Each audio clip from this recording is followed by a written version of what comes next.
এবং মুসলমানি বা সার্কামসিশন আমরা তো সাধারণত ধর্মীয় কারণে করে থাকি।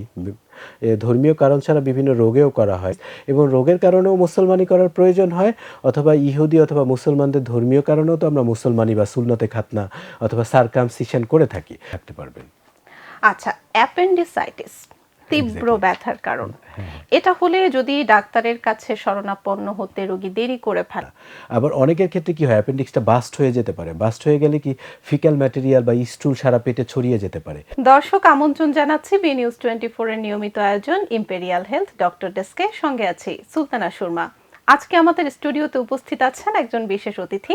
আমাদের আজকের অতিথি ডাক্তার মোহাম্মদ সোহেলুজ্জামান, জেনারেল ও এন্ডোল্যাপারোস্কোপি সার্জন, ল্যাবএইড হাসপাতাল, ধানমন্ডি, ঢাকা। চলে যাচ্ছি তার কাছে। আপনাকে স্বাগত আমাদের অনুষ্ঠানে। ধন্যবাদ সুরমা আপনাকে। কমন রোগ নিয়ে জানতে চাইবো, যে রোগগুলোর বিষয়ে আসলে সাধারণ মানুষের ভেতরে কিছু ভীতি বা কিছু প্রশ্নও থাকে। আমি যদি প্রথমেই বলি যে পিত্তথলিতে পাথরের যে সমস্যাটা হয়, আমরা অনেকেই মনে করি যে পিত্তথলিতে পাথর হলেই অপারেশনের দিকে যেতে হবে। এটা হলে কি অপারেশন ছাড়া ওষুধ সেবনের মাধ্যমে রোগ নিরাময়টা সম্ভব কিনা? আচ্ছা সুরমা, আপনার মাধ্যমে একটা মেসেজ দিতে চাই, সেটা হচ্ছে পিত্তথলিতে পাথর থাকলেই যে অপারেশন করতে হয় ব্যাপারটা তা না। পিত্তথলিতে পাথর থাকার পরেও এটার কিছু গাইডলাইন আছে আমাদের বই অনুযায়ী, টোকিও ক্লাসিফিকেশন, এরকম কিছু গাইডলাইন আছে। সেই গাইডলাইনের উপর ভিত্তি করে নির্ণয় করতে হয় যে আমার কোন রোগীর পিত্তথলির পাথর থাকলে আমি অপারেশন করব, কোন রোগীর অপারেশন না করলেও আপাতত চলতেছে বা ওয়েট অ্যান্ড ওয়াশ পলিসিতে যাব। সো মেসেজটা একটা লাউড অ্যান্ড ক্লিয়ার, পিত্তথলিতে পাথর থাকা মানেই অপারেশন করা নয়। এটা একটা ব্যাপার। আর আরেকটা হলো গিয়ে এখানে ওষুধেরও সবসময় প্রয়োজন হয় না। যদি ইনফেকশন থাকে, সার্জন বা ফিজিশিয়ান যদি মনে করেন, সেক্ষেত্রে ওষুধের প্রয়োজনীয়তা আছে। তাহলে কখন অপারেশনের দিকে যাবে? অপারেশনের যে আমরা কিছু জিনিস নির্ণয় করে থাকি, ধরেন কি কত সংখ্যক পাথর আছে, পাথরগুলোর সাইজ কীরকম, ঠিক আছে, এবং এটা পিত্তথলির ফাংশনকে ডিস্ট্রয় করে ফেলছে কিনা, পিত্তথলির ওয়ালটা থিকনেসটা কীরকম, ইনফেকশনটা কতটা আছে, তার ডায়াবেটিক্স বা অ্যাসোসিয়েটেড ডিজিজ আছে কিনা, এই সমস্ত ইভ্যালুয়েশনের একটা গাইডলাইন আছে আমাদের। আর সেটার জন্য আপনাকে সার্জনের কাছে আসতে হবে অথবা ফিজিশিয়ানের কাছে আসতে হবে। সেই গাইডলাইন ধরে আপনাকে বলতে পারবে যে আপনাকে অপারেশনে যাওয়া উচিত নাকি অপারেশন না করে ওই মুহূর্তে আপনি থাকতে পারবেন। আচ্ছা, অ্যাপেন্ডিসাইটিস তীব্র ব্যথার কারণ, এটা হলে যদি ডাক্তারের কাছে শরণাপন্ন হতে রোগী দেরি করে ফেলে, তাহলে তার কি কি সমস্যা হতে পারে? হ্যাঁ, গুড, ভেরি গুড। অ্যাপেন্ডিসাইটিস কিন্তু খুব কমন। আমরা দেখি স্কুল লাইফেও কিন্তু অ্যাপেন্ডিক্স নিয়ে খুব শুনে অভ্যস্ত। কোলিসিস্টাইটিস বা পিত্তথলি নিয়ে যতটা না শুনছি, আমরা কিন্তু অ্যাপেন্ডিক্স দিয়ে বেশি শুনে এসেছি এবং আমাদের আশেপাশে অনেকেরই অ্যাপেন্ডিক্সের অপারেশন করা। সো অ্যাপেন্ডিসাইটিস অপারেশন না করলে হয় কি, এটার একটা সিকোয়েলি আছে, কনসিকোয়েন্স আছে। ব্যাপারটা হচ্ছে অনেকে দেখা যায় অ্যান্টিবায়োটিক বা সাধারণ চিকিৎসায় ইমপ্রুভ করে যায়, ওই সময় অপারেশন করার প্রয়োজন হয় না। আবার অনেকের ক্ষেত্রে কি হয়, অ্যাপেন্ডিক্সটা বাস্ট হয়ে যেতে পারে। বাস্ট হয়ে গেলে কি ফিক্যাল ম্যাটেরিয়াল বা স্টুল সারা পেটে ছড়িয়ে যেতে পারে। ইনফেকশন সারা পেটে ছড়িয়ে গিয়ে একটা মানে প্রাণঘাতী অবস্থার তৈরি হতে পারে, আইসিইউ পর্যন্ত প্রয়োজন হতে পারে, বড় পেট কেটে অপারেশন বা ল্যাপারোটমির প্রয়োজন হতে পারে। সো অ্যাপেন্ডিক্সের ইনফেকশনটা ছড়িয়ে যেতে পারে, বাস্ট হয়ে যেতে পারে অ্যাপেন্ডিক্স। আবার ক্ষেত্র বিশেষে কারো কারো ক্ষেত্রে অ্যান্টিবায়োটিক বা সাধারণ চিকিৎসার ফলে ইমপ্রুভ করেও যেতে পারে। এই ঘটনাগুলো ঘটতে পারে অ্যাপেন্ডিক্সের ক্ষেত্রে। হার্নিয়া হলে অপারেশন ছাড়া রোগ মুক্তির সম্ভাবনা কতটুকু? আসলে কি আমি প্রথমে মেসেজটা দিতে চাই, হার্নিয়া কি? এটা তো আমার আমার মা বোন বা সাধারণ মানুষকে আগে বুঝতে হবে। হার্নিয়া হলো, ধরেন পেটের ক্ষেত্রেই আমি উদাহরণটা দিচ্ছি। পেটের কতগুলো লেয়ার আছে, চামড়া, ফ্যাট, মাংসপেশি, কানেকটিভ টিস্যু, এই সবগুলো লেয়ার মিলে একটা পেটের দেয়াল গঠিত। আপনার হয় কি, উপরের চামড়া যেটা একেবারে চামড়াটা ইনটেক আছে, ভিতরের মাংসপেশি অথবা কানেকটিভ টিস্যু এই জায়গাটাকে ছিদ্র বা হোল তৈরি হয়। আপনি ক্ষেত আছে না গ্রামাঞ্চলে, ক্ষেতে কি দেন, বেড়া দেন না? এই বেড়ায় মাঝে মাঝে ছিদ্র হয়ে যাবে, এখান দিয়ে ইঁদুর বিড়াল আসা যাওয়া করে না? এরকমই আমাদের চামড়া বাদে পেটের বাকি যে লেয়ারগুলো আছে, এই লেয়ারগুলোর মধ্যে ফুটা বা ছিদ্র তৈরি হয়। এই ছিদ্র দিয়ে আমার পেটের নাড়ি ভুঁড়ি, ফ্যাট বা বিভিন্ন জিনিস চামড়ার নিচে এসে ফুলে থাকে, আসা যাওয়া করে। এই যে যে এই একটা রাস্তা তৈরি হলো, হোল তৈরি হইলো, এবং এই হোল দিয়ে পেটের ভিতরে নাড়ি ভুঁড়ি বা ফ্যাট আসা যাওয়া করে চামড়ার নিচে একটা টোপলার মতো ফুলে রইল, এই ফুটাটা হওয়াটাকেই হার্নিয়া বলে। অতএব আপনি চিন্তা করেন এই ফুটা কি আপনি ওষুধ দিয়ে বন্ধ করতে পারবেন? সম্ভব না। তাহলে এইটার ক্ষেত্রে জাজমেন্টাল একটা ব্যাপার আছে। হার্নিয়া হলেই যে অপারেশন করতে হবে ব্যাপারটা তা না। কিন্তু কিছু সিচুয়েশন ডিপেন্ড করে যখন অপারেশনের প্রয়োজনীয়তা হয়। আর সেই ক্ষেত্রে আমরা কি করি, ওই ছিদ্রটা বন্ধ করে দিয়ে ওই ছিদ্রটার উপরে একটা জাল বা নেট বসিয়ে দিয়ে আসি, যাতে ভবিষ্যতে ওই ছিদ্র দিয়ে পেটের নাড়ি ভুঁড়ি অথবা অন্য কোনো কিছু বেরিয়ে আসতে না পারে। এটাই হলো হার্নিয়া। আমরা শুরুতেই অপারেশন নিয়ে কথা বলছিলাম। অপারেশনের নাম শুনলেই একজন রোগীর ভেতরে বিশাল ভীতির কাজ করে থাকে। তো একজন পেশেন্টকে অপারেশনের ভীতি থেকে আসলে দূরে রাখতে আপনারা কি কি পদক্ষেপ নেন? আসলে কি শুনেন, ব্যাপারটা নিজেকে দিয়ে জাজ করেন যে নিজেই আপনি একজন ডাক্তারের কাছে গেলেন, অপারেশন করতে হবে শুনলে কিন্তু নিজেরই খারাপ লাগা শুরু হয়ে যায়, তাই না? এবং অপারেশন টেবিলে অ্যানেস্থেসিয়া দেওয়া হবে, ঘুম পাড়ানো হবে। ব্যাপারটা আমি যদি নিজেকেও চিন্তা করি, আমারও অপারেশন টেবিলে অ্যানেস্থেসিয়া দেওয়া হয়েছে ব্যক্তিগতভাবে। আমার নিজের এই অনুভূতির কথা মনে আছে, তখন খুব ভয় লাগে। ব্যাপারটা বুঝতে পেরেছেন? সো এই ভয়টা দূর করার জন্য সার্জনকে গ্রেট রোল প্লে করতে হবে, বিকজ অপারেশন কিন্তু একটা টিম অ্যাপ্রোচ। এখানে অ্যানেস্থেসিয়ার একটা বড় ভূমিকা আছে, সার্জনের ভূমিকা আছে, টিমের একটা ভূমিকা আছে। এই কারণে সার্জনকে করতে হবে কি, তার রোগীর সাথে কথা বলতে হবে যে আপনার কি রোগ, এই রোগে করণীয় কি, আমি আপনার সাথে কি করতে চাই, আপনি চিকিৎসাটার কনসিকোয়েন্স কি, পরবর্তীতে কি হবে, এবং চিকিৎসার ক্ষেত্রে অ্যানেস্থেসিয়ার প্রভাবটা কি, ক্ষতিকর কোনো দিক আছে কিনা, কোনো ঝুঁকি আছে কিনা। আমি যদি ডিটেলস ডায়াগনোসিস নিয়ে, আমার করণীয় নিয়ে, রোগীর ভবিষ্যৎ কি হতে পারে, এগুলো নিয়ে যদি আমি কাউন্সেলিং করি আমার রোগীকে, একটা গুড ডিসকাশন করি, আলোচনা করি, রোগীর মধ্যে কিন্তু একটা কনফিডেন্স বা আত্মবিশ্বাস ফিরে আসবে। ফলশ্রুতিতে কি হবে বলেন তো, ডাক্তার এবং রোগীর মধ্যে একটা গুড বন্ডিং হবে এবং আপনি অপারেশন করার জন্য একটা শক্তি বা সাহস ফিরে পাবেন। এটা একটা ব্যাপার। ইন দ্য মিন টাইম আপনি আপনার কলিগ অ্যানেস্থেসিওলজিকে ইনভলভ করবেন, প্রয়োজনে যদি তার হার্টের ডিজিজ থাকে কার্ডিওলজিকে ইনভলভ করবেন, ডায়াবেটিস থাকলে ডায়াবেটোলজিস্টকে ইনভলভ করবেন।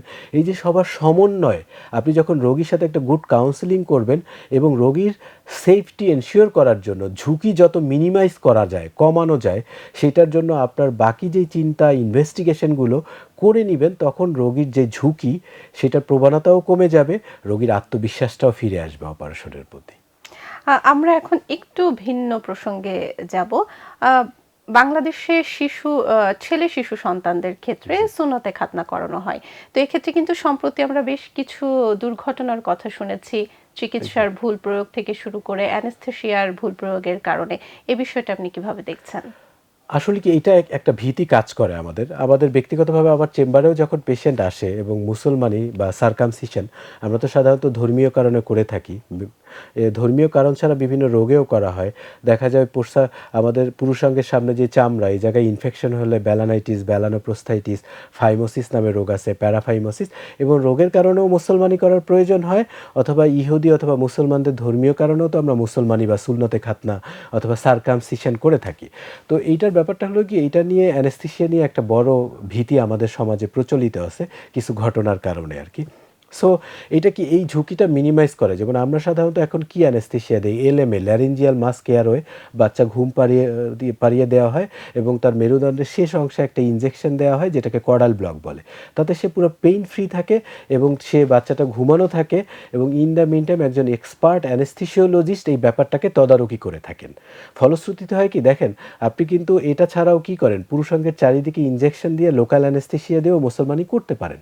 তাতে ঘটনাটা হয় কি, বাচ্চার একটা ব্যাড মেমোরি ডেভেলপ হয়, বাচ্চাকে চেপে ধরতে হয় 2-4 জন মিলে, ও ছোটাছুটি করে, চিল্লাচিল্লি করে, ঠিক আছে, কোঅপারেশন করতে চায় না। এই কারণে এই সুন্নতে খাতনা বা মুসলমানি সম্পর্কে একটা ব্যাড মেমোরি থাকে। ওই স্কুলে গিয়ে বাকি বাচ্চাদের এই ঘটনাটা শেয়ার করে, তখন বাকি বাচ্চারাও একটা ভীতির মধ্যে চলে আসে। ব্যাপারটা বুঝতে পেরেছেন? সো এই ভীতিটা যতটা মিনিমাইজ করা যায় এবং সেফটি এনশিওর করা যায়, সেভাবে করাটাই বুদ্ধিমানের কাজ। অনেক কম বয়সে খাতনা করা বা অনেক বেশি বয়সে খাতনা করা, এটা কি ঝুঁকিপূর্ণ কিনা, অথবা হচ্ছে আদর্শ বয়স আসলে কোনটা? আসলে কি, এই আমি একটা বললাম তো স্যার, এই খাতনাটা আপনার বা সারকামসিশন, এটা দুইটা উদ্দেশ্যে কিন্তু করি। একটা হলো গিয়ে কোনো রোগ নাই কিন্তু ধরেন ধর্মীয় কারণে করা, আর আরেকটা হলো রোগ আছে, রোগের জন্য করা। রোগের জন্য করলে তো হলো কোনো নির্দিষ্ট বয়স নাই, রোগের সমাধান হিসেবে যখন রোগ হবে তখনই আপনাকে করতে হবে সমাধান হিসেবে। আর আইডিয়ালি আমরা যা ধর্মীয়গত কারণে করি তাদের ক্ষেত্রে ঘটনাটা প্রি স্কুল চাইল্ডদের করাটা প্রেফারেবল। আপনি করতে পারেন যে কোনো বয়সেই, বাট বাচ্চা স্কুলে যাওয়ার, আমি স্কুলে দিব ধরেন সামনে বছর অথবা 6 মাস পরে, এই সময়টা করাটা, স্কুলে যাওয়ার আগে প্রি স্কুল চাইল্ডের করাটা একটু ভালো। অনেকে কিন্তু চিকিৎসকের পরিবর্তে অন্য কারো কাছে বাচ্চাকে নিয়ে খাতনা করিয়ে থাকেন, এটা কতটুকু নিরাপদ? আসলে আপনাকে বলবো এইটাই হারেই কিন্তু বেশি আমাদের দেশে। ধরেন এখন না পেডিয়াট্রিক সার্জন আছে, অনেকেই করতেছেন। কিন্তু দেখা যায় আর ১০ বছর আগে যদি ফিরে যান, অনেককেই পাবেন আমাদের সোসাইটিতে আশেপাশে যারা এই ওস্তাদ ওদেরকে বলে। ওস্তাদ বলে, কেউ হাজাম বলে আরকি। ঠিক আছে? এদের কাছে সার্কামসিশন বা মুসলমানি করা, এটা আসলে না করাটাই উত্তম। এর কারণ হলো এরা তো আসলে স্বাস্থ্য সম্পর্কে জানেন না, জীবাণুমুক্তকরণ প্রসিডিউরটাও জানেন না, ওষুধ অ্যাপ্লিকেশনের ব্যাপারটাও জানেন না। এই কারণে অনেক সময় দেখা যায় তারা সুন্নতে খাতনা বা মুসলমানি করতে গিয়ে পেনিসের একটা অংশ কেটে ফেলে। ব্লিডিং থামাতে পারে না। ফলশ্রুতিতে ব্লিডিংয়ের কারণে প্রাণঘাতী কন্ডিশন তৈরি হয়। আবার অনেক সময় দেখা যায় কি ইনফেকশন হয়ে গিয়ে একটা জটিল অবস্থা তৈরি হয়। তো সেক্ষেত্রে তাদের কাছ থেকে না করানোটাই এই আধুনিক যুগে উত্তম আমি মনে করি। খাতনা নিয়ে আমাদের সমাজে প্রচলিত কিছু ভুল ধারণা আছে, এই হ্যাঁ। ধারণাগুলো কি কি? প্রচলিত ভুল ধারণার একটা ওই যে আপনি বলে ফেললেন যে অ্যানেসথেসিয়া দিলে বাচ্চা মানে অনেকেই ক্ষতিগ্রস্ত হইছে, এরকম একটা ভুল ধারণা আছে। আমি তাদেরকে বলব যে অ্যানেসথেসিওলজি যদি এক্সপার্ট হন, গুড সুপারভিশনে থাকে, আপনার বাচ্চা যদি প্রপার ইভ্যালুয়েশন থাকে অ্যানেসথেসিয়ার আগে, তাহলে ক্ষতিগ্রস্ত হওয়ার সম্ভাবনা নাই বললেই চলে। এটা একটা ভুল ধারণা। আর আরেকটা ভুল ধারণা বা প্রচলিত ধারণা হলো, সেটা হচ্ছে ডাক্তারের কাছে না গিয়ে ওই যে ওস্তাদ বা কি বলবো হাজাম দিয়ে করানোর একটা ব্যাপার। আমি তাদেরকে একটা মেসেজ দিতে চাই, আমার মনে হয় এটা এড়িয়ে চলাটা বুদ্ধিমানের কাজ। কারণ যে কোনো সময় ইনফেকশন অথবা পেনিস বা পুরুষাঙ্গ ক্ষতিগ্রস্ত হওয়া অথবা হলো রক্তক্ষরণ জনিত সমস্যার তৈরি হতে পারে এদের হাতে, এবং এরা এটা সামাল দিতে পারবে না। সিচুয়েশনটা তখন একটা ভয়ঙ্কর পরিস্থিতির দিকে আপনার সন্তানকে নিয়ে যাবে। সো এদেরকে এড়িয়ে চলতে হবে। এই ব্যাপারগুলো একটু মাথায় রাখতে হবে। এই যে খাতনা নিয়ে এত ভুল ধারণা, অসচেতনতা, অভিভাবক বা যিনি করাচ্ছেন তাদের মধ্যেও অসচেতনতা থাকে, সেক্ষেত্রে সরকার বা স্বাস্থ্য বিভাগের এই বিষয়টা নিয়ে কোনো নির্দেশনা থাকা কি জরুরি? হ্যাঁ, অবশ্যই, এবং সরকার স্বাস্থ্য বিভাগের নির্দেশনা আছে। বেসিক্যালি দেখেন আমাদের দেশে কিন্তু আইনের কিন্তু কোনো ঘাটতি নাই। আইনের প্রয়োগের প্রয়োগের সমস্যা। ঘাটতি আছে। আইনের প্রয়োগের ঘাটতি আছে। আইনের কিন্তু কোনো ঘাটতি নাই। ঠিক আছে? ইমপ্লিমেন্টেশনের ঝামেলাটা আছে। সো আমাদেরও গভর্নমেন্ট এবং গভর্নমেন্ট পলিসিও আছে, কিন্তু প্রয়োজন জনসচেতনতা। সেটাই আমাদের বৃদ্ধির জন্য এই অনুষ্ঠানগুলো রোল প্লে করবে। সেটা হচ্ছে আপনারা দক্ষ পেডিয়াট্রিক সার্জন আছেন, অথবা জেনারেল সার্জন আছেন, এদের কাছে যাবেন, আপনার বাচ্চার প্রপার ইভ্যালুয়েশন করাবেন, দেন আপনি সেফটি অ্যান্ড সিকিউরিটি এনশিওর করে দেন সার্কামসিশন বা সুন্নতে খাতনা বা মুসলমানির ব্যবস্থা করবেন। তাতে আপনার ঝুঁকি এবং স্বাস্থ্য ক্ষতি হওয়ার সম্ভাবনা কম। খুবই প্রচলিত একটি বিষয় নিয়ে কথা বলবো, মেয়েদের ব্রেস্টের যে কোনো ধরনের সমস্যা মানেই কি ক্যান্সার? হ্যাঁ, এটা কিন্তু আপনি একটা জিনিস লক্ষ্য করে দেখেন যে আমাদের সমাজে কিন্তু ব্রেস্টের সমস্যা অনেক মহিলা বা মেয়েদেরই। বিকজ আমাদের প্রায় 50% পপুলেশন কি ফিমেল, এবং তাদের মধ্যে আমি মনে করব একটা বড় অংশেরই বিভিন্ন সময় ব্রেস্টের নানা ধরনের সমস্যা দেখা দেয়।